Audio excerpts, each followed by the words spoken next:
Hello children, welcome to online class. Now today we are going to learn the second part of the lesson, Kingdoms, Kings and an Early Republic. Today's first topic is Varnas. We have many books that were composed in North India. हमारे पास बहुत सारी books हैं जो north India में यानी उत्तर भारत में compose की गई थी, लिखी गई थी, specially in the areas drained by the Ganga and the Yamuna during this period. Specially Ganga Yamuna के किनारों पे, सूखे हुए जो किनारे थे वहाँ पे ये बुक्स लिखी गई थी. These books are often called later Vedic. इन बुकों को लेटर वैदिक बुक्स कहा जाता है because they were compose after the Rigveda, क्योंकि ये जो बुक्स हैं वो ऋग्वेदा के बाद लिखी गई थी. About which you learned in chapter 4. Rigveda जिसके बारे में हमने क्या किया था, चैप्टर 4 में पढ़ा था. ऋग्वेदा इज द ओल्डेस्ट वेदा, ठीक है ना. जो 4 वेदास हैं उनमें जो ऋग्वेदा है वो सबसे ओल्डेस्ट वेदा है और हमने चैप्टर 4 में ऋग्वेदा के बारे में पढ़ा था. These include the Samaveda. इसके बाद जो बुक्स लिखी गई थी उनको लेटर वैदिक पीरियड की बुक्स कहा जाता है, जिसमें है Samaveda, Yajurveda and Atharvaveda. Samaveda, Yajurveda and Atharvaveda as well as other books, और कुछ और बुक्स भी है. These were composed by priest and describe how rituals were to be performed. ये जो बुक्स हैं ये कंपोज की गई थी, बनाई गई थी प्रीस्ट, पंडितों द्वारा, ब्राह्मण द्वारा, and describe how rituals were to be performed. और इसमें बताया गया था कि किस तरह से रिचुअल्स मीन्स अनुष्ठान, यज्ञ, ठीक है ना, संस्कार ये होने चाहिए. They also contain rules about society. और इन बुक्स में सोसाइटी के बारे में, हमारे समाज के बारे में भी रूल्स को बताया गया है. There were several different groups in society at this time. Means जिस टाइम पे ये बुक्स लिखी गई थी उस टाइम पे हमारी जो सोसाइटी है उसमें लोगों के बहुत सारे ग्रुप्स बने थे. प्रीस्ट एंड वॉरियर्स, ब्राह्मण, वॉरियर्स, योद्धा, फार्मर्स, किसान, हेडर्स, आपके जो चरवाह होते हैं, ट्रेडर्स, व्यापारी, क्राफ्ट्स पर्सन, शिल्पकार, लेबरर्स, मजदूर, फिशिंग फॉक, मछुआरे, एंड फॉरेस्ट पीपल, जंगलों में रहने वाले लोग. Some priest and warriors were rich. कुछ जो प्रीस्ट थे, ब्राह्मण थे, और वॉरियर्स थे, वो कैसे थे, रिच थे, धनी थे. As were some farmers and traders. और कुछ फार्मर्स और ट्रेडर्स भी क्या थे, धनी थे. Others include many headers, craftsperson, laborers, fishing folk, and hunters and gatherers who are poor. Beside it, there were other groups like craftsperson, headers, laborers, fishing folk. ये सब जो लोग थे, gatherers थे, ये लोग कैसे थे, poor थे. The priest divided people into 4 groups. तो ब्राह्मण जो लोग थे उन्होंने क्या किया, लोगों के जो ग्रुप थे उनको 4 ग्रुप में, लोगों को 4 ग्रुप में डिवाइड कर लिया, कॉल्ड वर्नास. और इन्हीं ग्रुप के लोगों के इस ग्रुप को उन्होंने 4 ग्रुप में डिवाइड किया, जिसको वर्नास, जिसको कहा जाता है वर्ण सिस्टम. वर्नास इसी को कहा जाता है. According to them each varna had a different set of function. और इसके अकॉर्डिंग, इन वर्नास के अकॉर्डिंग ब्राह्मणों ने ये डिस्क्राइब किया कि हर वर्ण का एक डिफरेंट फंक्शन. फंक्शन मीन्स काम, मीन्स अलग अलग वर्ण के अलग अलग क्या होंगे, काम होगा. मीन्स जिस वर्ण से रिलेटेड जो पर्सन होगा उसका एक पर्टिकुलर काम होगा और उसको सोसाइटी में उसी काम को करना होगा, ठीक है ना. वो दूसरे काम नहीं कर सकता, बल्कि जो काम उसके लिए प्रीस्ट ने बताया है वो उसी काम को करेगा. The first varna was that of the brahman. 4 वर्नास थे, उसमें से जो पहला वर्ण था वो था हमारा ब्राह्मण. Brahmans were expected to study and teach the Vedas. ब्राह्मण से ये एक्सपेक्टेड किया जाता था, उनके लिए काम था कि वो लोगों को पढ़ाएं और वेदास पढ़े, मीन्स वेदास पढ़ें और लोगों को पढ़ाएं. पठन और पाठन का जो काम था वो किसका था, ब्राह्मण जो ग्रुप था, ब्राह्मण जो वर्ण था उसका था. Perform sacrifice and receive gifts. इसके अलावा ब्राह्मण लोग क्या करेंगे, एक तो वेदास पढ़ेंगे, लोगों को पढ़ाएंगे, ठीक है ना. इसके अलावा परफॉर्म सेक्रीफाइसेस, जितने भी अनुष्ठान, यज्ञ वगैरह होंगे वो कौन कराएगा, ब्राह्मण करवाएगा. एंड रिसीव गिफ्ट्स, और उसके बदले में वो लोग उसे क्या देंगे, गिफ्ट देंगे. तो वो कौन लेगा, ब्राह्मण उन गिफ्ट्स को ले सकता है. In the second place were the rulers also known as kshatriyas. Second जो वर्ण था वो रूलर्स में शासक का वर्ण था. पहला जो वर्ण था वो ब्राह्मण वर्ण था, ठीक है ना, फर्स्ट वर्ण. सेकेंड वर्ण इज रूलर्स में क्षत्रिय जो था, क्षत्रिय जिसको क्षत्रिय वर्ण भी कहा जाता है. They were expected to fight battles and protect people. क्षत्रिय जो लोग थे उनका काम था टू फाइट बैटल्स, युद्ध करना, एंड प्रोटेक्ट पीपल, और लोगों की रक्षा करना. ये किसका काम था, क्षत्रिय जो वर्ण था उसका काम था मिस युद्ध करना, क्योंकि पहले क्या होता था, युद्ध बहुत होते, तो युद्ध लड़ना किसका काम होता था, क्षत्रिय का काम होता. और लोगों को बचाना भी किसका काम था, क्षत्रिय का काम था. Third were the Vish or Vaishyas. As we know, first one is Brahmins, second one is Kshatriyas and the third one is Vish or Vaishyas. जो third one था वो था हमारा विश भी कहा जाता था उसे, और वैश्यास. They were expected to be farmers. इसमें कौन से लोग आते थे? इसमें आते थे farmers, ठीक है ना, किसान, हेडर्स, चरवाहा जो होते थे, गडरिये टाइप के, एंड ट्रेडर्स, व्यापारी, वो लोग आते थे वैश्यास में. Farmers, herders and traders. Both the Kshatriyas and the Vaishyas could perform sacrifice. Means जो क्षत्रियास थे, सेकेंड वन जो क्षत्रियास था और थर्ड वन जो वैश्यास था, ये दोनों यज्ञ अनुष्ठान करवा सकते थे. मीन्स क्षत्रिय वर्ण के लिए और वैश्यास वर्ण के लिए ये रूल था कि ये लोग अनुष्ठान करवा सकते हैं, लेकिन ये अनुष्ठान करेगा कौन? ब्राह्मण. ब्राह्मण जो फर्स्ट वन था वो क्या करेगा? इन अनुष्ठान को करेगा. Last were the shudras who had to serve the other 3 groups and could not perform any rituals.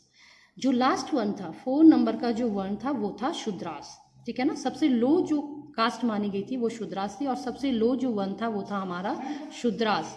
Who had to serve the other 3 groups, जिसका काम था जो अदर 3 ग्रुप्स थे, यानी कौन कौन? फर्स्ट ग्रुप ब्राह्मण, सेकंड था हमारा क्षत्रियास एंड थर्ड हमारा वैश्यास, ठीक है ना, और फोर्थ था हमारा शूद्रास. तो जो फोर्थ ग्रुप था उसका काम ये था कि ये जो 3 जो वर्ण है, ब्राह्मण, क्षत्रियास एंड वैश्यास, इनकी सेवा करना, ठीक है. And could not perform any rituals, और कोई भी रिचुअल्स ये क्या नहीं कर सकता है? परफॉर्म नहीं कर सकता है. Often women were also grouped with the Shudras. Means पहले टाइम में क्या था, जो वीमेन औरतें थी उनको भी शूद्रास के ग्रुप में रखा गया था. मीन्स औरतों को भी रिचुअल्स में पार्टिसिपेट नहीं करने दिया जाता था. Both women and shudras were not allowed to study the Vedas. और दोनों के लिए ये रूल था कि जो औरतें हैं और जो शूद्रास है, 4 जो वर्ण है, लास्ट वन, ये दोनों ही स्टडी द वेदास. मीन्स इनको ये अनुमति नहीं थी कि ये स्टडी वेदास को पढ़ सके, मतलब पढ़ने लिखने की इनको परमिशन नहीं थी. The priest also said that these groups were decided on the basis of birth. For example, if one's father and mother were Brahmins, one would automatically become a Brahmin and so on. पंडित जो ब्राह्मण थे वो ये बोलते थे कि ये जो ग्रुप बनाए गए हैं ये जन्म से ही बनते हैं, बाय बर्थ से बनते हैं. मीन्स अगर किसी के फादर या मदर ब्राह्मण फैमिली में तो उसका जो सन होगा वो ऑटोमेटिकली क्या बन जाएगा? ब्राह्मण बन जाएगा. या कोई अगर वैश्यास है पेरेंट्स उसके, तो उसके जो चिल्ड्रन होंगे वो वैश्यास वर्ण में आ जाएंगे. जिसके पेरेंट्स क्षत्रिय होंगे वो भी किस में आ जाएंगे? क्षत्रियास वर्ण में आ जाएंगे. Later they classified some people as untouchables. इसके बाद क्या किया उन्होंने? कुछ लोगों को अनटचेबल, अनटचेबल मीन्स अछूत, अनटचेबल मीन्स अछूत, कुछ लोगों को उन्होंने अछूत कैटेगरी में रख दिया. This included some crafts persons, hunters and gatherers. और इसमें कौन थे? कुछ क्राफ्ट्स पर्सन, शिल्पकार, हंटर्स जो शिकार करने वाले लोग होते थे, एंड गैदरर्स जो डिफरेंट थिंग्स को गैदर करते थे, उनको इस ग्रुप में रखा गया. As well as people who help perform burials and cremation. और उन लोगों को जो परफॉर्म करते थे, बरियल्स मीन्स कब्र बनाने का काम करते थे, एंड क्रिमिनेशन मीन्स लोगों को दफनाने का जो काम करते थे, उन लोगों को रखा गया अनटचेबल की कैटेगरी में, ठीक है ना. The priest said that contact with these groups was polluting. तो पंडित लोग कहते थे कि इन लोगों के साथ कांटेक्ट में रहने से या इन लोगों से बातें करने से या इन लोगों को टच करने से जो अदर्स जो ग्रुप हैं वो भी क्या हो जाएंगे? पॉल्यूट हो जाएंगे, मिस दूषित हो जाएंगे. तो इन लोगों को अनटचेबल्स माना जाता था और ये माना जाता था कि हमें इन लोगों से टच भी नहीं होना है. Many people did not accept the system of varna laid down by the brahmans. बहुत से लोगों ने ये जो सिस्टम था वर्ना सिस्टम, इसको स्वीकार नहीं किया जो ब्राह्मणों द्वारा बनाया गया था. Some kings thought they were superior to the priest. कुछ राजा सोचते थे कि वो जो है ब्राह्मण से ज़्यादा सुपीरियर हैं. Others felt that birth could not be a basis for deciding which varna people belong to. और कुछ लोग ये मानते थे कि जन्म के आधार पे हम किसी को किसी ग्रुप में बिलोंग नहीं करा सकते हैं. Besides some people felt that there should be no differences amongst people based on occupation. कुछ लोग सोचते थे कि ऑक्यूपेशन के या उसके काम धंधे के अकॉर्डिंग उनमें कोई डिफरेंस नहीं होना चाहिए, लोगों में उनके रोजगार के अकॉर्डिंग कोई डिफरेंस नहीं करना चाहिए. Others felt that everybody should be able to perform rituals. कुछ मानते थे कि हर किसी को रिचुअल्स अनुष्ठान कराने की क्या होनी चाहिए? परमिशन होनी चाहिए, और वो अपनी इच्छा अनुसार कोई भी रिचुअल्स करवा सकते हैं. And others condemned that practice of untouchability. और कुछ लोग जो थे ये अनटचेबिलिटी, अछूत की जो भावना थी, अछूत का जो सिस्टम थे, उसका क्या कर रहे थे? विरोध कर रहे थे. Also, there were many areas in the subcontinent, such as the northeast, where social and economic differences were not very sharp. And where the influence of the priest was limited. हमारे जो सब कॉन्टिनेंट है India, उसके कुछ ऐसे इलाके थे जहाँ पे ये वर्ण सिस्टम ज़्यादा मतलब इम्प्लीमेंट नहीं हुआ, लागू, वहाँ पे लोग इस वर्ण सिस्टम को नहीं मानते थे। और वहाँ पे जो ब्राह्मण का जो इन्फ्लुएंस था, क्योंकि ब्राह्मण जो था वो सबसे टॉप का वर्ण था, तो उनका जो प्रभाव था वो भी वहाँ पे इतना नहीं देखा गया। So children, next topic is Janapadas. This lesson is also related to kingdoms. ये जो लेसन है वो राजाओं से भी रिलेटेड है और किंगडम्स मीन्स राज्य से भी रिलेटेड है। तो now we will try to understand about the Janapadas. हम कोशिश करेंगे कि जनपदास क्या होता था, इसके बारे में जानने की कोशिश करेंगे। The rajas who performed these big sacrifices were now recognized as being rajas of Janapadas rather than Jinnah's. हमने पढ़ा कि हॉर्स सेक्रीफाइस राजा करता था, जिसके थ्रू वो क्या बन जाता था, मीन्स ज़्यादा पावरफुल राजा बनता था। तो जो राजा ये हॉर्स सेक्रीफाइस कराता था, अब वो क्या, उसका क्या होता था, जनपद होता था, ठीक है ना। उसका जो राज्य होता था उसको एक जनपद मान लिया जाता था। The word Janapada literally means the land where the jana set its foot. Janapadas का जो लिटरेरी मीनिंग होती है वो ये होती है कि वो जगह जहाँ पे लोग अपने फुट मतलब लोग बसते हैं, जहाँ पे लोग बसते हैं उसका मतलब होता है जनपद। जन मीन्स लोगों का और पद मीन्स उनके रहन सहन की जगह, एंड सेटल डाउन जहाँ पे वो लोग रहते हैं। Some important Janapadas are shown on map 4 page number 57। कुछ इंपॉर्टेंट जो जनपदास हैं वो दिखाए गए हैं मैप 4 पेज नंबर 57 में। तो आप पेज नंबर 57 ओपन करेंगे और वहाँ पे मैप 4 पे कुछ जनपदास जो हैं उनको वहाँ पे आप देखेंगे। Archaeologists have excavated a number of settlements in these Janapadas. Archaeologist means जो इतिहासकार हैं उन्होंने एक्सकावेटेड मीन्स खोज की है, अ नंबर ऑफ, खुदाई में उन्हें मिले हैं, a number of settlements in these Janapadas, बहुत सारे जनपदास के सेटलमेंट, सच एज पुराना किला इन दिल्ली, जैसे दिल्ली में Purana Qila, Hastinapur near Meerut and Atranji Khera near Etah, ठीक है ना। तो ये सारे जनपदा जो हैं आर्कियोलॉजिस्ट को मिले, Purana Qila in Delhi, Atranji Khera near Etah. The last two are in Uttar Pradesh. ये जो आपका हस्तिनापुर और ये जो आपका अंतरजी खेरा है, ये दोनों ही कहाँ हैं, उत्तर प्रदेश में है। They found that people lived in huts and kept cattle as well as other animals. Archaeologist को वहाँ पे मिला कि लोग जो हैं वो हट्स यानी झोपड़ियों में रहा करते थे, एंड केप्ट कैटल्स, और उनके पास पशु होते थे, as well as other animals, और जानवरों को भी वो रखा करते थे। They also grew a variety of crops. वो बहुत सारी वेराइटी मीन्स डिफरेंट टाइप्स के क्रॉप्स यानी फसलों को क्या करते थे, उगाते थे, जिसमें था rice, wheat, barley, pulses, sugar cane, sesame and mustard. ये सारी जो क्रॉप्स हैं इनको वो क्या क्या करते थे, ग्रो किया करते थे। कहाँ, जो लोग कहाँ रहते थे, जनपदास में रहते थे। Next is Mahajanapadas. About 2500 years ago some Janapadas became more important than others. तो लगभग 2500 साल पहले क्या हुआ, कुछ जो जनपदास थे वो ज़्यादा पावरफुल हो गए और वो and were known as mahajanapadas. जो जनपदास थे वहाँ, क्योंकि जो राजा थे वो हॉर्स सेक्रीफाइस करवाते थे और वो राजा क्या होता था, पावरफुल बन जाता था, तो वो अपने जनपदास को भी क्या बना लेता था, मीन्स स्ट्रांग बना लेता था। तो वो जनपदास जो था वो जनपद जो और जनपद से उनसे ज़्यादा पावरफुल बन जाता था, इसलिए उसको महाजनपद कहा जाता था, ठीक है, and were known as mahajanapadas. Some of these are shown on map 4। Map 4 पे हम देख सकते हैं कुछ महाजनपदास आपको यहाँ पे दिखाए गए हैं। Most mahajanapadas had a capital city. ज़्यादातर जो महाजनपदास होते थे उनकी एक कैपिटल सिटी मीन्स राजधानी होती थी। Many of these were fortified. बहुत सारी इनमें से क्या की जाती थी, फोर्टिफाइड मीन्स होता है किले बंद, मीन्स जो राजधानी होती थी उसको किला बंद कर दिया जाता, मीन्स उसके चारों तरफ क्या किए जाती थी, दीवार लगा दी जाती थी उसके प्रोटेक्शन के लिए। This means that huge walls of wood, brick और stone were built around them.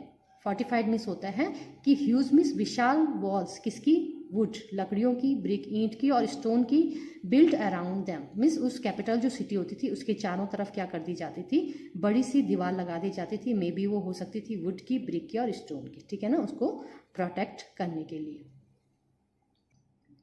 Forts were probably built because people were afraid of attacks from other Kings and needed protection. जो फोर्ट्स होते थे, वो किले होते थे, वो इसलिए बनाए जाते थे क्योंकि जो लोग होते थे वो डरते थे कि दूसरे राज्य के जो राजा हैं उन पे अटैक ना कर लें, तो प्रोटेक्शन के लिए वो क्या करते थे, इस टाइप के फोर्ट्स में किले बना देते थे। It is also likely that some rulers wanted to show how rich and powerful they were by building really large tall and impressive walls around their cities. और मे बी इसलिए भी बनाते थे कि कुछ रूलर्स ये शो करना चाहते थे कि वो बहुत ज़्यादा रिच हैं, धनी हैं, पावरफुल हैं, ताकि वो इतनी बड़ी, इसीलिए उन्होंने अपने जो उनकी कैपिटल सिटी है उसके चारों तरफ इस तरह से बहुत ही बड़ी बड़ी टॉल इम्प्रेसिव क्या बनाई हैं, वॉल्स बनाई हैं। Also in this way the land and people living inside the fortified area could be controlled more easily by the king। और मे बी इसलिए भी हो सकता है क्योंकि इसकी वजह से, इस फोर्टिफाइड की वजह से जो लोग रहते थे उस एरिया में, राजा उन पे इजीली क्या कर सकता था, कंट्रोल कर सकता था।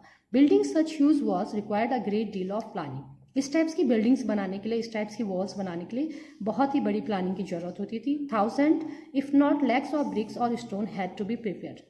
हजारों नहीं बल्कि लाखों जो ईंटें हैं और पत्थर हैं वो तैयार किए जाते थे इन वॉल्स को, इन फोर्टिफाइड फोर्ट को बनाने के लिए, किलों को बनाने के लिए। This is turn meant enormous labour provide possibly by thousand of man, women and children and resources had to be found for all of this. इसका मतलब था कि इतनी बड़ी बड़ी वॉल्स बनाने के लिए, इतने बड़े बड़े फोर्ट बनाने के लिए बहुत लेबर की जरूरत भी पड़ती थी, और इसके लिए मैन, पुरुष, वुमेन, औरतें और चिल्ड्रन सबको क्या किया जाता था, काम पे लगा दिया जाता था। And resources had to be found for all of this. और इन सारे लोगों को रिसोर्सेज मीन्स यानी एक टाइप से इनको क्या मिल जाता था, रोजगार मिल जाता था। So children, it is enough. The rest part of this lesson we will learn in the third video. Thank you.